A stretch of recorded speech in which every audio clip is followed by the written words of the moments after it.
गांव के चाउमीन। गांव में चाउमीन का चलन अभी अच्छे से नहीं आया था, लेकिन सुरेश शहर से चाउमीन बनाना सीखकर गांव में ठेला लगाता है। अरे ये केचुआ है क्या भैया? कैसे खाया जाता है? अरे नहीं नहीं, ये चाउमीन है। चाउमीन शहर में खाया जाता है।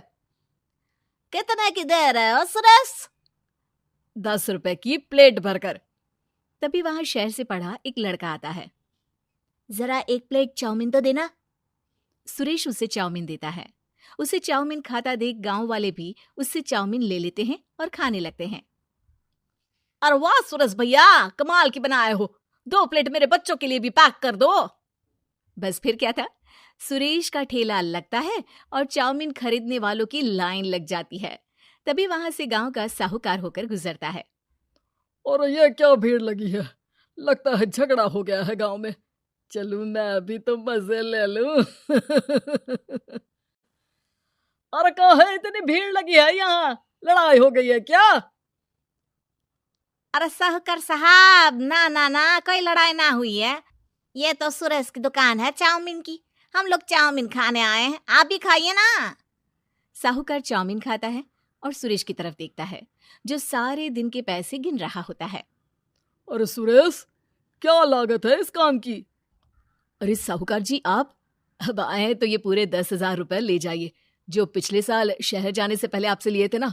लागत तो क्या कहे, जो आपने दिया था उसी में सीखा भी है और दुकान भी खोल ली। अरे पैसे इतने जल्दी क्या जरूरत थी? कैसे जरूरत नहीं थी साहूकार जी, इतना मोटा ब्याज कहाँ से भरते। साहूकार को अब सुरेश की दुकान को हड़पने की लालच आ जाती है। नाना करते ये सारे दिन में 500 रुपए कमा ही लेता है। अरे गांव में ये ऐसे ही कमाता रहा तो कहीं ब्याज का काम ना शुरू कर दे। अरे भैया, कोई ना कोई जुगाड़ तो करना पड़ेगा। अब साहूकार घर आ जाता है और अपनी बीवी को सारी बात बताता है। हाँ जी, ये तो मैंने भी सुना है कि सुरेश के हाथ की चाउमीन नहीं खाई तो कुछ नहीं खाया। अरे हाँ हाँ, सही ही कहते हैं। मैं अभी खा कर ही आ रहा हूँ। अरे भाग्यवान है, कितना अच्छा हो ना अगर वो पैसा हम लोगों को मिल जाए। क्यों? हैं? हाँ, वो तो है, लेकिन कैसे? हम लोगों को तो चाउमीन बनाना आता ही नहीं है। साहूकार और उसकी बीवी अब रोज चुपके से सुरेश के घर जाते हैं और खिड़की से उसे चाउमीन बनाते देखते। अब क्या था, दोनों को चाउमीन बनाना आ जाता है। फिर एक रोज, और सुरेंद्र, तुझे साहूकारनी ने बुलाया था। बोल रही थी कि बेटे के जन्मदिन में 10 किलो चाउमीन का ऑर्डर देना है। बना दोगे ना? अरे हाँ हाँ साहूकार जी, मैं जरूर बना दूंगा।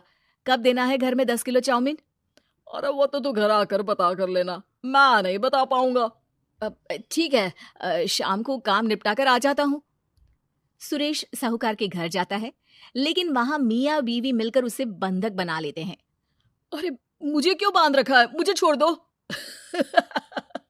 आज से तेरा ठेला मैं लगाऊंगा और बहुत सारे पैसे कमाऊंगा। साहूकार एक आदमी को सुरेश की निगरानी में लगा देता है और वहां से चला जाता है। अगले दिन, अरे साहूकार जी, आप कब से चाउमीन बेचने लगे और अपना ये सुरेश कहाँ गया? और वो तो शहर गया है। उसका कोई काम निकल आया था। बोल रहा था कि जब तक वो ना आए तब तक मैं ही उसके ठेले का काम कर दूं। पैसे भी तो बहुत उधार ले रखे थे उसने। लगता है कर्जा भरने के डर से भाग गया है। अरे पर वो तो बोल रहा था कि उसने सारा कर्जा उतार दिया है, और वो क्यों भागेगा? इतना तो कमा रहा था। अरे मुझे क्या पता। अरे चाउमीन खाना है तो बोलो, नहीं तो भागो यहाँ से। अरे हाँ हाँ, दे दो दे दो। अब तो चाउमीन खाना पूरे गांव के लोगों के लिए आदत ही बन गया है। ना खाओ तो नींद ना आए। हाँ हाँ, तो लो और निकालो 50 रुपए। 50 रुपए क्यों?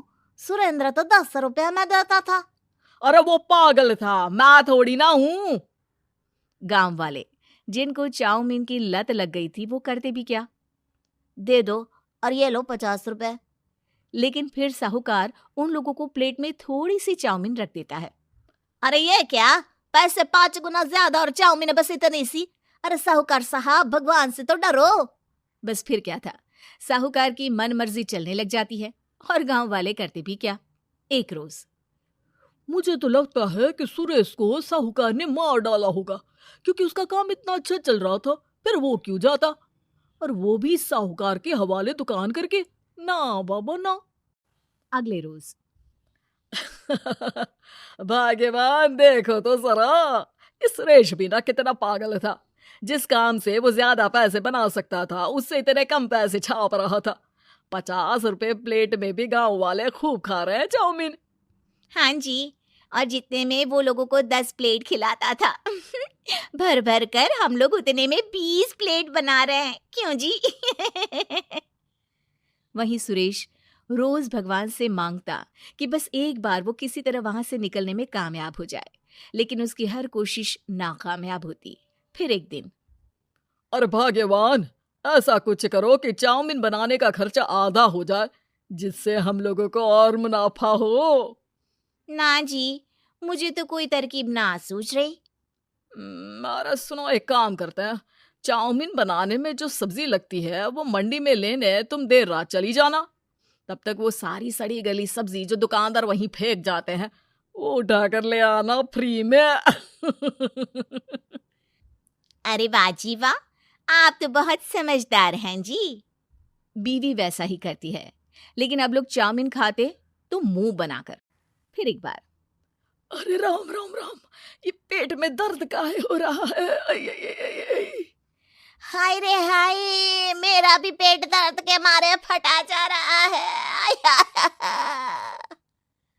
सभी को शक हो जाता है कि उन लोगों को चाउमीन खाने से ही ये बीमारी हो गई है।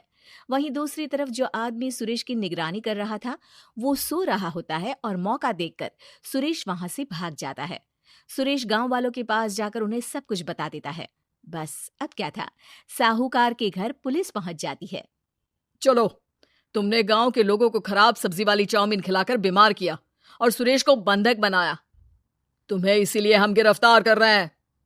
साहूकार को पुलिस ले जाती है और फिर अगले दिन से सुरेश का ठेला गांव के बाजार में लग जाता है, जहां अब पहले से ज्यादा भीड़ होती है।